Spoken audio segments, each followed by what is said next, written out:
This interesting story was told by my sister about her friend. Carrie and I became friends in our senior year of college. Of course, we knew each other before that, but we didn't have much contact. It was pretty unusual to make a new friend as an adult, but it happened. Almost immediately, I started helping Carrie with her studies, because all my absences were due to illness and hers, just because she didn't want to do anything. That's when I made the fatal mistake of advising her to do things my way in order to graduate with a degree of dignity. It really helped at the time, so apparently she decided to continue with that strategy. It started innocently enough. She just copied my hobbies, some of my vocabulary, and got to know my other friends. I was even pleased, thinking that she cared so much about our friendship that she was doing it unconsciously. Then she decided she needed to lose weight. She kept saying how much she liked my figure and that she wanted the same. I didn't see anything wrong with that. A lot of people look up to other people's figures when they start working out.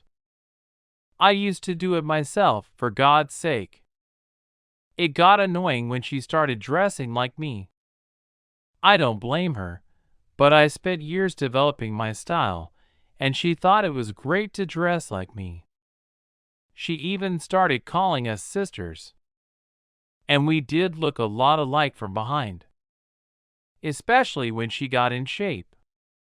She even decided to copy my dreams. Only unlike me, she would fulfill them. Whenever I mentioned that I wanted a book, she would buy it almost immediately. She didn't care if she didn't read it afterwards.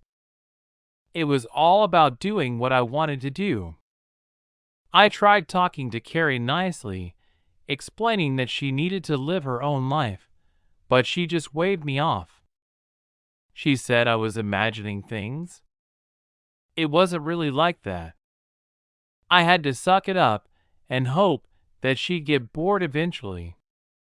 But the miracle didn't happen. It got worse when I got married. Carrie's goal was to do the same in the near future. I told her that marriage is not a game, it's not something to rush into, but she wouldn't listen to me. It wasn't working out for her. Men were leaving because of her enthusiasm for marriage. Carrie really thought there was something wrong with them, not with her. I actively encouraged her to calm down. And it would have gone on like that if she hadn't come back from another date in tears.